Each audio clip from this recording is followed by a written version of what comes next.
I was really honored by both Professor Waema and Dr. Baiya over a cup of tea, and I was told, James, here is a book, can you read it and put a foreword. And if you look at a foreword, I just said a mirror reflection of equity and my life in equity. When I wrote those words, just before or after, I wanted to test whether this is a good professorial piece of work by professor. You know, these things that are supposed to be templates, but when you put them to test in application, it will be difficult. In 4 days, we had followed almost the 7 stages that this book prescribe, or the template it advocates to solve a problem. I myself felt that I needed insights. Had a huge team in the bank that seemed to have better knowledge than me in this area. So I thought, how do I get to supervise this team? So by taking them to treat and lead a following, eventually, I even never told them that we were doing the test, because that was the basis of my address today, to tell the audience that it doesn't just mirror what has been done to equity, it mirrors what we should do. Visions and strategies are supposed to be long-term projection. It is true that since the inception of Vision 2030 as a strategy and its implementation, the economy has grown 11 times on the basis of that. If we didn't have this short-term 5-year focus, if we had a long-term focus, as strategy indicates, this country would be very, very different. Strategy is about boldness. Strategy is about courage. Strategy is more of an aspiration. And the greater the aspiration, the greater the energy it can generate. When you are developing your strategy, remember, your strategy is built on foundations that create beliefs, philosophies, and ethos, and dictate the values. People then assume strategy is cast on stone. Strategy is not. It should be as responsive and as agile as the environment. When volatility comes, then it must be able to sail through. When uncertainty is at its best, then strategy must be quickly changed. Unfortunately, most strategies have a fixed governance structure that doesn't respond to the dictates of the environment. And the reason why most ships sink is because of the script. The script makes assumptions and assumes that the assumptions will hold.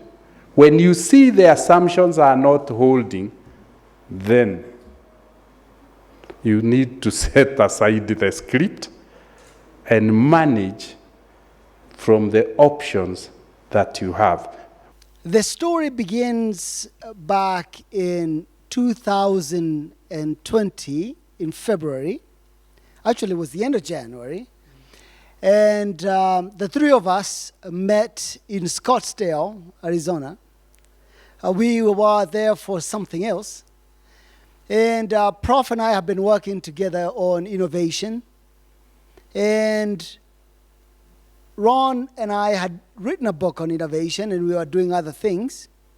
But three of us had never worked together. And I realized that whenever I went to multinationals or large organizations, they want us to come up with new products, new value, new ways of doing things. But the number one challenge I always used to have is you want to do new things, you want to have new products, new customers, you want to innovate, but actually your approach is not strategic.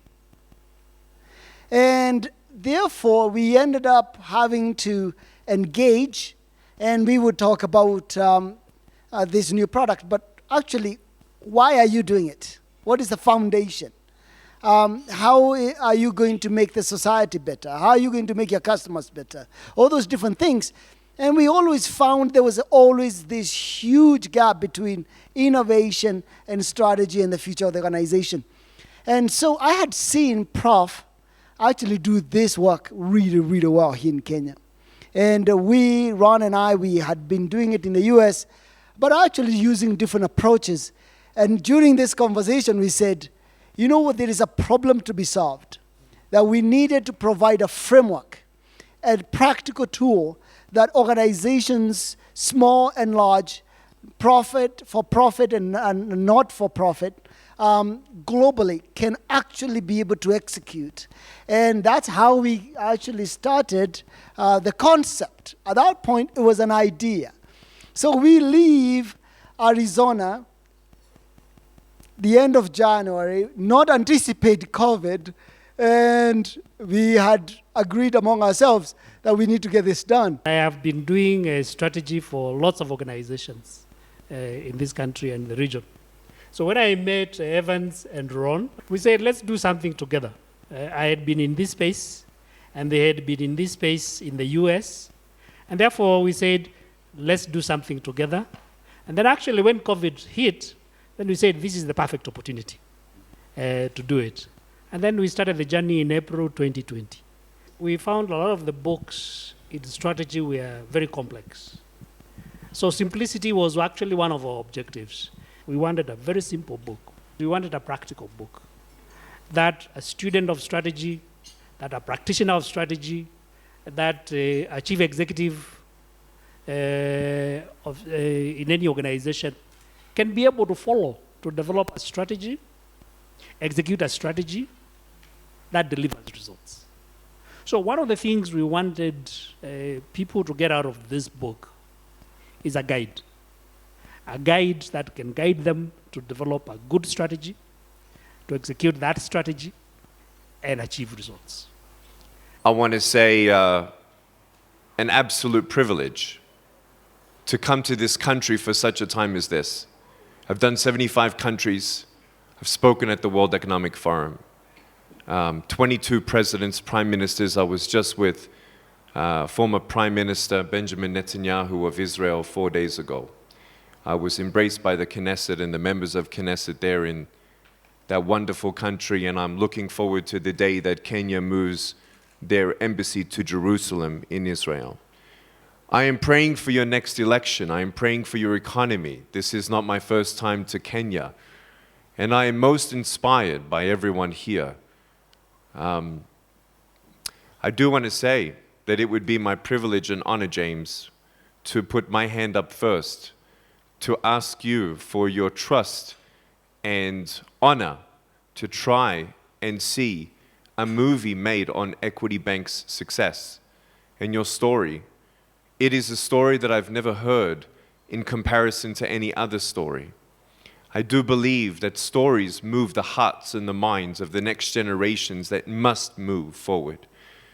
It is understanding that there is opportunity in Africa, and a lot of strategy and a lot of execution.